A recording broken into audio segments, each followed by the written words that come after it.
Hello guys, வணக்கம் and welcome back to சிறப்பு media 2.0. நான் உங்கள் உதய். இந்த வீடியோவில் நம்ம எதை பற்றி பார்க்க போகிறோம் அப்படின்னு பார்த்தீங்கன்னா, பிக் பாஸ் சீசன் 9 6வது வாரத்துக்கான 4வது நாளுக்கான இரவு நேர ஓட்டிங் முடிவுகளை தான் இந்த வீடியோவில் முழுசாக பார்க்க போகிறோம். ஸோ இந்த வீடியோக்கு போகிறதுக்கு முன்னாடி நம்மளோட சேனலை சப்ஸ்கிரைப் பண்ணாதவங்க சப்ஸ்கிரைப் பண்ணிச்சுக்கோங்க. பக்கத்தில் ஒரு பெல்லைக்கான இருக்கும், அதையும் ப்ரெஸ் பண்ணி ஹாலில் போட்டுக்கோங்க. அப்போ தான் நாங்கள் அப்டேட் பண்ணுற ஒவ்வொரு விஷயமும் ஒரு நோட்டிஃபிகேஷனாக வந்து சேரும். அதுதான் இந்த வீடியோ குறைஞ்சபட்சம் ஒரு 1000 லைக்குன்னு எதிர்பார்க்குறோம். ஸோ லைக்கை போடுங்க, வீடியோ பாருங்கள். வாங்க இன்று வீடியோக்குள்ளே வந்து போகலாம். நம்பர் 1 பொசிஷனில் யார் இருக்காங்க அப்படின்னு பார்த்தீங்கன்னா, the one and only Divya அவர்கள் தான் வந்து இருந்துட்டு இருக்காங்க. அவங்க வாங்கிய ஓட்டுகளோட எண்ணிக்கை அப்படின்னு சொல்லி பார்க்கும்பொழுது 1,10,1026 ஓட்டுகளாகும். அண்ட் பர்சன்டேஜ் வைஸ் அப்படின்னு சொல்லி பார்க்கும்பொழுது 15.9% வந்து இருந்துட்டு இருக்காங்க திவ்யா கணேஷ் அவர்கள். நான் மத்திய நேர முடிவின் போதே வந்து சொல்லியிருந்தேன், மேபி திவ்யா அவர்கள் வந்து சாண்ட்ரா அவர்கள் டாமினேட் பண்ணி மேலே போவாங்க அப்படின்னு சொல்லி. ஸோ அதுக்கேற்ற மாதிரி திவ்யா அவர்கள் அதிகப்படியான வாக்குகள் வாங்கி ஃபஸ்ட் பொசிஷனை வந்து பிடிச்சிருக்காங்க. ஸோ அதுக்கு மிகப்பெரிய வாழ்த்துக்களை நம்ம தெரிவித்துக் கொள்வோம். 2வது பொசிஷனில் சாண்ட்ரா அவர்கள் வந்து இருக்காங்க. அவங்க வாங்கிய ஓட்டுகளோட எண்ணிக்கை அப்படின்னு சொல்லி பார்க்கும்பொழுது 1,10,400 ஓட்டுகளாகும். அண்ட் பர்சன்டேஜ் வைஸ் அப்படின்னு சொல்லி பார்க்கும்பொழுது 15.88% இருந்துட்டு இருக்காங்க சாண்ட்ரா அவர்கள். சாண்ட்ரா அவர்களுக்கு லாஸ்ட் வீக்கில் ஒரு சரியான ஃபேன் பேஸ் வந்து கிரியேட் ஆச்சு. அந்த ஃபேன் பேஸை வச்சுட்டு சாண்ட்ராக்கா வந்து அப்படியே நீச்சல் குளத்தில் நீச்சல் அடிக்கிற மாதிரி வந்து அமைதியாயிட்டாங்க. இதுவே அந்த ஃபேன் பேஸை வச்சு இந்த வாரத்துலையும் ஏதாவது சம்திங் பண்ணியிருந்தாங்க அப்படின்னா வேறு லெவலில் ஓட்டிங்ஸ் வந்து பிச்சுட்டு போயிருக்கோம். பட் ஏதோ ஒரு இடத்துல சறுக்கிட்டாங்க. 3வது பொசிஷனில் யார் இருக்காங்க அப்படின்னு பார்த்தீங்கன்னா, விக்ரம் அவர்கள் வந்து இருந்துட்டுருக்காரு. அவர் வாங்கிய ஓட்டுகளோட எண்ணிக்கை 98,736 ஓட்டுகளாகும். அண்ட் பர்சன்டேஜ் வைஸ் அப்படின்னு சொல்லி பார்க்கும்பொழுது 14.2% வந்து இருந்துட்டுருக்காரு நம்மளுடைய விக்ரம் அவர்கள். ஸோ விக்ரமை பொறுத்தவரையிலையும் அதான் அன்னினா மாறிட்டாப்பில். அதெல்லாம் தாண்டி மனசு நேர்மையெல்லாம் ஒன்றும் கிடையாது. நேர்மறையான எண்ணங்கள் கொண்ட நேர்மையே இல்லாத ஒரு ஆளாக தான் விக்ரம் அவர்கள் வந்து இருந்துட்டுருக்காங்க. ஸோ இன்றைக்கி அந்த டாஸ்க் வந்து நடந்துச்சு. அந்த டாஸ்க்கை பார்த்தீங்க அப்படின்னா கண்டிப்பாக உங்களுக்கு வந்து புரியும். நான் ஏன் இப்படி சொல்கிறேன் அப்படிங்கிறத கொஞ்சம் லேட்டராக வந்து சொல்கிறேன். அதுக்கடுத்து யார் இருக்காங்க அப்படின்னு பார்த்தீங்கன்னா, 4th பொசிஷனில் விஜய் பார்வதி. அவங்க வாங்கிய ஓட்டுகளோட எண்ணிக்கை அப்படின்னு சொல்லி பார்க்கும்பொழுது 96,384 ஓட்டுகளாகும். அண்ட் பர்சன்டேஜ் வைஸ் அப்படின்னு சொல்லி பார்க்கும்பொழுது 13.86% வந்து இருந்துட்டுருக்காங்க விஜய் பார்வதி அவர்கள். ஸோ விஜய் பார்வதி அவர்களை எதிர்த்து ஏகப்பட்ட சதித்திட்டங்கள் வீட்டுக்குள்ளே வந்து நடந்துகிட்ருக்கு. இவங்க போய் எப்படி இளவரசியாக இருக்க முடியும், இவங்களுக்கு வைக்கிறோண்ட ஆப் அப்படின்னு சொல்லி எப்ஜே, அரோரா, அதுக்கப்புறம் சாண்ட்ரா இவங்கெல்லாம் போட்டாங்க ஒரு பிளானு. கடைசி அது எல்லாமே ஊற்றிக்கிச்சு. ஏன்னா பிக் பாஸ் அப்படி ஒரு ட்விஸ்ட்டை வச்சார். அது என்ன அப்படிங்கிறது கொஞ்சம் லேட்டராக சொல்கிறேன். 5வது பொசிஷனில் திவாகர் அவர்கள் வந்து இருக்காங்க. அவங்க வாங்கிய ஓட்டுகளோட எண்ணிக்கை அப்படின்னு சொல்லி பார்க்கும்பொழுது 55,009 ஓட்டுகளாகும். அண்ட் பர்சன்டேஜ் வைஸ் அப்படின்னு சொல்லி பார்க்கும்பொழுது 7.91% வந்து இருந்துட்டுருக்காங்க திவாகர் அவர்கள். ஸோ திவாகர் அவர்களுக்கு திமிர் பேச்சு ரொம்ப அதிகமாகிடுச்சு அப்படின்னு வந்து சொல்லணும். ஆரம்ப காலகட்டத்தில் இப்படி இந்த மனுஷனை என்னடா வெளியில் இப்படிலாம் போட்டு அடிக்கிறாங்க, ஆனால் மனுஷன் நல்ல புள்ளியாக வந்திருக்கா புள்ளி அப்படின்ற மாதிரி நம்ம யோசிச்சுட்டு இருந்தோம். ஆனால் இப்போ பேசக்கூடிய விஷயங்கள்லாம் ரொம்ப ஒஸ்ட்டாக வந்துருக்கு. குறிப்பாக என்ன தகுதி தராதரம், ஹை லெவல், ரேஞ்சு அப்படின்ற வார்த்தையெல்லாம் யூஸ் பண்ணுறாரு. 6வது இடத்துல வியானா 47,236 ஓட்டுகள் வந்து வாங்கியிருக்காங்க. அண்ட் பர்சன்டேஜ் வைஸ் அப்படின்னு சொல்லி பார்க்கும்பொழுது 6.79% வந்து இருந்துட்டுருக்காங்க வியானா அவர்கள். ஸோ வியானாவை பொறுத்தவரையிலையும் ஒரு ஹாசினி மாதிரி வந்து ட்ரை பண்ணிட்டுருக்காங்க. பட் எவ்வளோ நாட்கள் தான் அதே வந்து பார்த்துட்டு இருக்கிறது அப்படிங்கிற மாதிரி வந்து இருக்குது.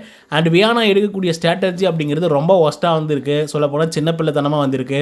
அது ஏற்றுக்க முடியாத மாதிரி வந்துருக்கு. ஸோ அதனால் வியானா அவர்களுக்கு பெரிய சப்போர்ட் வந்து கிடைக்கல.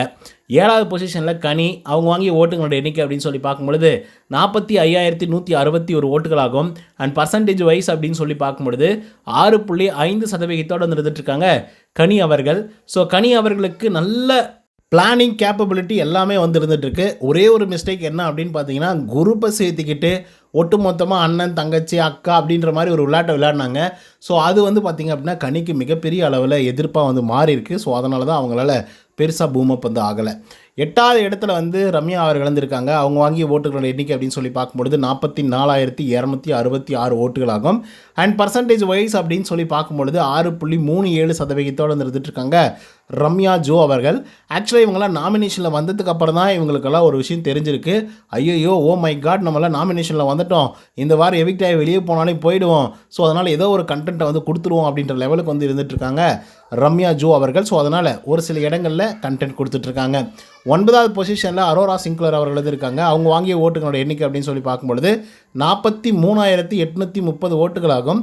அண்ட் பர்சன்டேஜ் வைஸ் அப்படின்னு சொல்லி பார்க்கும்பொழுது 6.3% இருந்துட்டுருக்காங்க அரோரா சிங்க்லர் அவர்கள். ஸோ அரோரா கிட்டேருந்து ஏகப்பட்ட விஷயங்கள் எதிர்பார்த்துட்டு இருந்தோம். அண்ட் அரோரா அவர்கள் வந்து தொடர்ந்து 7வது பொசிஷன்லேயே வந்து இருந்துட்டு இருந்தாங்க. அதுக்கப்புறம் என்னாச்சுன்னு தெரியல, யார் கண்ணு வச்சாங்கன்னு தெரியல. அவங்கள தவிர மற்றவங்க எல்லாருக்குமே அதிகப்படியான வாக்குகள் வந்துருச்சு. அதனால் இப்போதைக்கு அவங்க தான் டேஞ்சர் ஜோனில் வந்து இருக்காங்க. அண்ட் ஃபைனலி 10வது இடத்துல சுபிக்ஷா வந்திருக்காங்க. அவங்க வாங்கிய ஓட்டுகளுடைய எண்ணிக்கை அப்படின்னு சொல்லி பார்க்கும்பொழுது 43,725 ஓட்டுகளாகும். அண்ட் பர்சன்டேஜ் வைஸ் அப்படின்னு சொல்லி பார்க்கும்பொழுது 6.29% வந்து இருந்துட்டுருக்காங்க சுபிக்ஷா அவர்கள். ஸோ சுபிக்ஷாவை பொறுத்தவரையும் ஒரு நல்ல பிளேயர் தான். ஆனால் அவங்களுக்கான ஸ்பேஸை வந்து அவங்களே கிரியேட் பண்ணிக்கலையோ அப்படிங்கிற மாதிரி வந்து தோணுது. ஆரம்பத்துலேருந்தே ஒரு டவுட் அப்படின்னு சொல்லி இதை பண்ணலாமா, இது பண்ணக்கூடாதா, இது செய்யலாமா, செய்யக்கூடாதா அப்படிங்கிற மாதிரி ஒரு மைண்ட் செட்லேயே வந்து இருந்துட்டு இருந்தாங்க. அதுவே இதெல்லாமே செஞ்சு தான் பார்ப்போமே அப்படின்னு சொல்லி இறங்கி செஞ்சுருந்தாங்க அப்படின்னா வேறு லெவலில் வெறித்தனமாக வந்துருந்துருக்கும். பட் ஏதோ ஒரு இடத்துல வந்து பார்த்திங்கன்னா ட்ராக் மாதிரி வந்து போயிட்டாங்க. அதுக்கான காரணம் வந்து வியானா அவர்கள் அப்படின்னே வந்து சொல்லலாம். ஸோ அதன் காரணமாகத்தான் என்னாச்சு அப்படின்னு பார்த்திங்கன்னா வியானா அவர்களுக்கு நல்ல சப்போர்ட்டிங்ஸ் வந்து ஆரம்பத்தில் கிடைச்சிது. ஆனால் சுபிக்ஷாவுக்கு வந்து கிடைக்கல. அதில் பாதி ஐடியா வந்து சுபிக்ஷாவுது. ஆனால் வந்து வியானாவுக்கு மட்டும்தான் அதிகப்படியான வாக்குகள் வந்துச்சு. ஆனால் சுபிக்ஷாவுடைய இன்னைக்கான நிலைமை என்னென்னா எவிக்ட் ஆகி கூட வெளியே போகலாம், அந்த மாதிரி ஒரு சுச்சுவேஷனில் தான் வந்து இருந்துகிட்ருக்காங்க.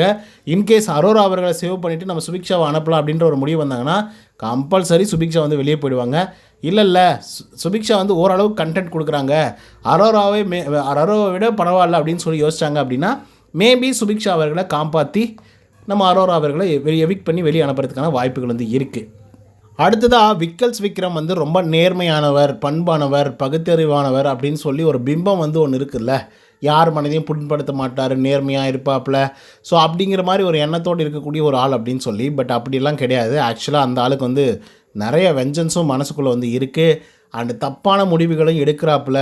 என்ன அந்த தப்பான முடிவுகள் எடுக்கிறதுக்கான காரணம், அவர் ட்ரிகர் ஆகிட்டார் அப்படின்னா இஷ்டத்துக்கு ஏதோ ஒன்று வந்து பண்ணிகிட்ருக்காப்புல. ஸோ அப்படி தான் இன்றைக்கும் ஒரு சம்பவத்தை வந்து பண்ணிட்டார்.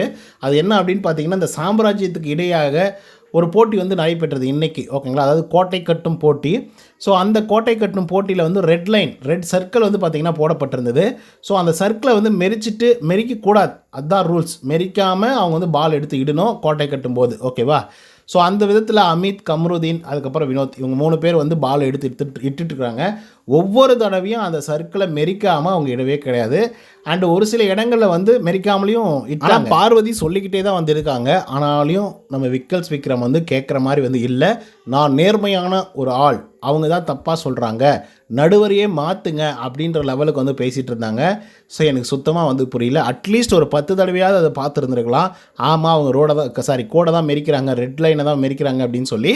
ஸோ ஆனாலும் அந்த மனுஷன் வந்து பார்வதி சொல்கிறாங்க அப்படின்ற ஒரே ஒரு காரணத்துக்காக அதை அப்போஸ் பண்ணி பேசணும் அப்படின்றதுக்காக மட்டுமே அவங்க கோடையே மெரிக்கல, நான் கரெக்டாக தான் சொல்லுவேன், நடுநிலையாக இருப்பேன், நான் ரொம்ப நேர்மையான ஒரு ஆள் அப்படின்னு சொல்லி எல்லா விஷயங்களும் தவறாக வந்து சொன்னார். ஸோ இதான் நான் சொல்லணும்னு நினச்சேன். ஓகே காய்ஸ், இதை பற்றி உங்களுக்கு கருத்துக்கள் என்ன அப்படிங்கிறத கமெண்ட்ஸில் வந்து பதிவு பண்ணுங்கள். இந்த வீடியோ உங்களுக்கு வந்து பிடிச்சிருந்தா லைக் அண்ட் சப்ஸ்கிரைப் பண்ண மறந்துடாதீங்க. நன்றி, வணக்கம்.